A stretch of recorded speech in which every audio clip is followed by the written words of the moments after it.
Hello everyone! Today we'll be talking about another amazing serve, and this one's from Mizutani. Let's have a look. ほら、キューッとこっち側も上がっていくようなボールが急カップシューッとしてるような感じなんですよ。水谷さんが最も得意とする直角に曲がるサーブ。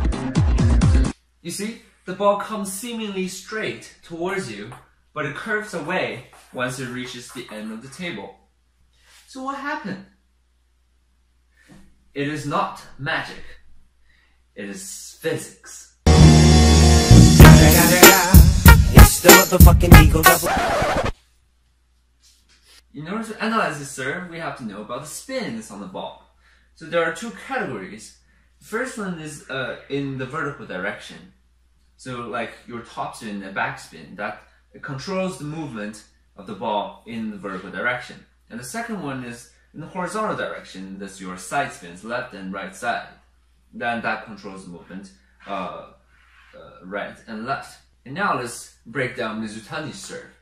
At first, it jumps towards you, and at the end of the table, it seems to slow down, and it doesn't really jump out of the table.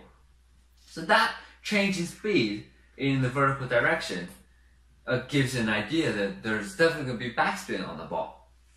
And then you realize that at the end of the table, it starts to curve. And that sideways movement should indicate the presence of side spin. So if you want to curve to the left, then there's left side spin on the ball. So now you know that the curve is caused by both backspin and side spin. So a lot of people think, oh, the curve is just side spin, you know, like this. But if it's just only side spin, the ball's never going to stay on the table and produce a curve. So you need the backspin on the ball to produce that curve. So when you practice, you should always start with low tossers. But for the sake of time, I'll just jump right into high toss.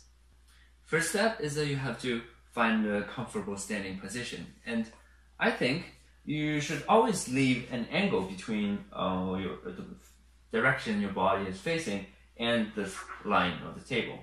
So there should be an angle. And then you should lean forward a little bit and then put your hand somewhere here. And then try to toss the ball straight up. Oh my god, the ceiling's so short. Try to throw the ball straight up so that the ball lands somewhere in front of you. But it's not good to keep the ball too close to your body. So it makes it really hard for you to serve straight down the line, because sometimes you'll miss the table.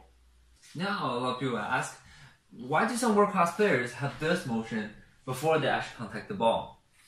And the answer to that question is, I don't know.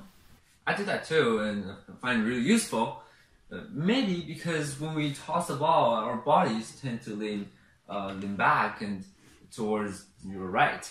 And by doing this, it sort of cancels out that component, and it gives your body more balance, and also it stabilizes your, there's wire, it stabilizes your toss.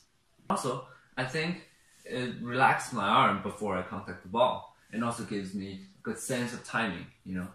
So you should try it. And if you have any other interpretations of that, it's useful leave in the comments.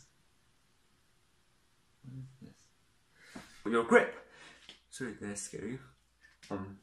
So I still wouldn't crawl my 3 fingers back here. I would still keep 2 fingers at least on the side of the racket, and then maybe you can keep your pinky free there, so you still have your wrist movement, and at the same time you've got power when you need it, and so you can tighten the grip whenever you want, and this gives you more control. Now the ball is up in the air, you should swing back your arm.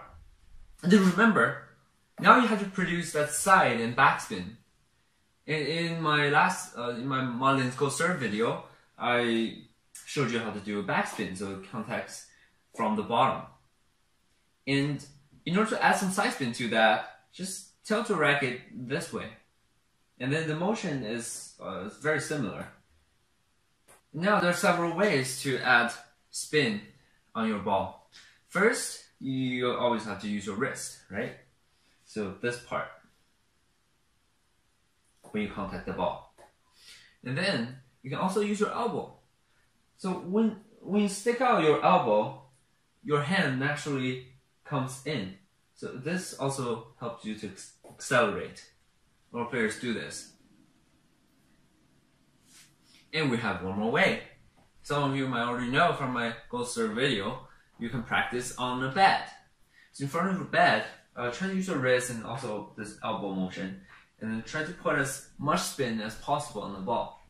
And then once you get consistent in that, come down to the table, and you don't have to start by right away by serving here. Just find somewhere and then start doing your serves.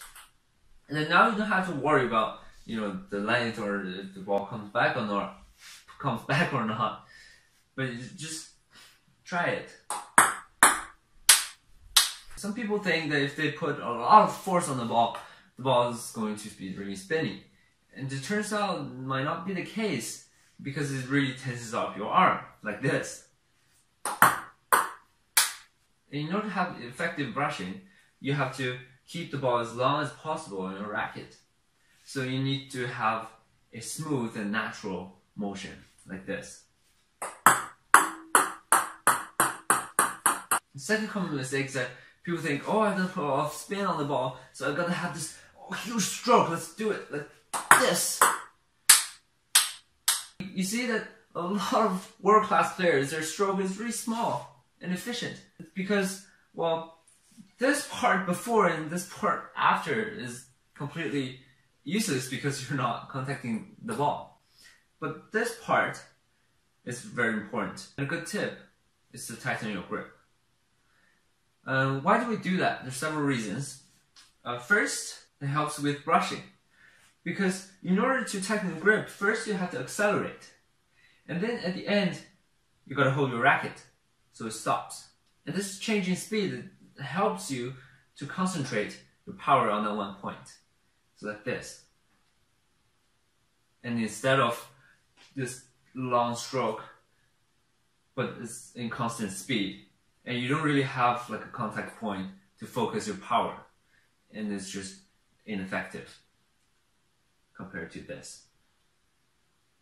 The second point is that by holding back your power, by controlling it, you're actually controlling the ball to be short on the table.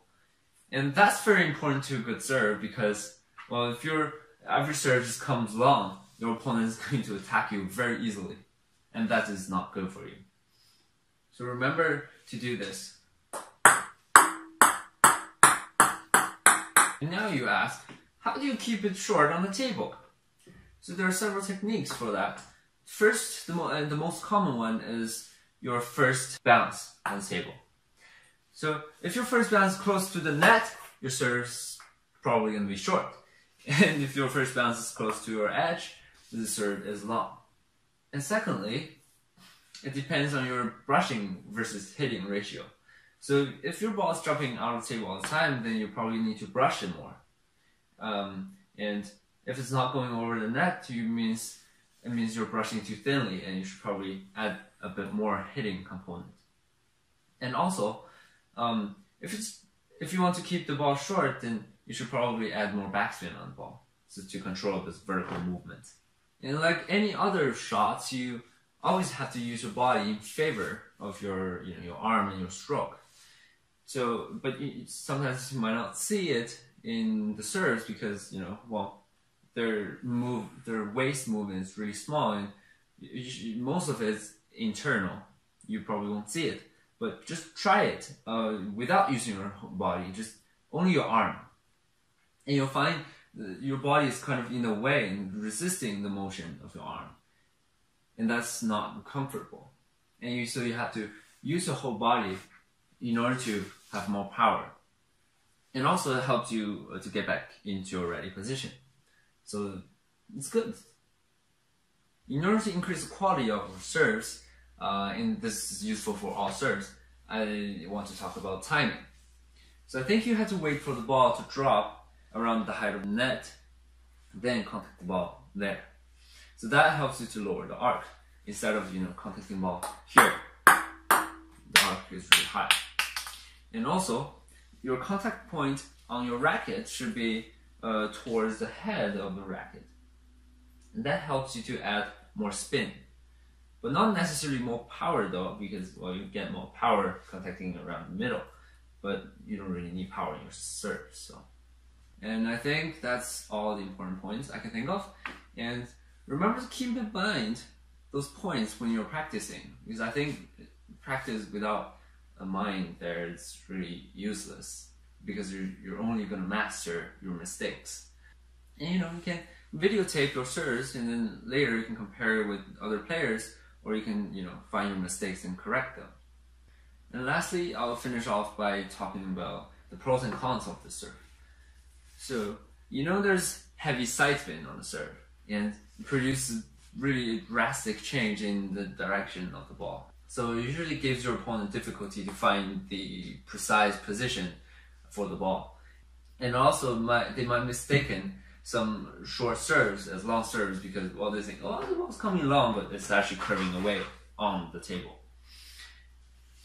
And also as the ball curves away, it loses some of its vertical component, so it's harder to push over the net. But at the same time, your side spin can hurt you. If your opponent normally pushes over, then the balls definitely have side spin on it. And most likely the ball is going to curve to your right. And then you have to make space to accommodate for that change for your next attack. And remember, practice and patience make perfect. Tell me how you do, and have fun and good luck.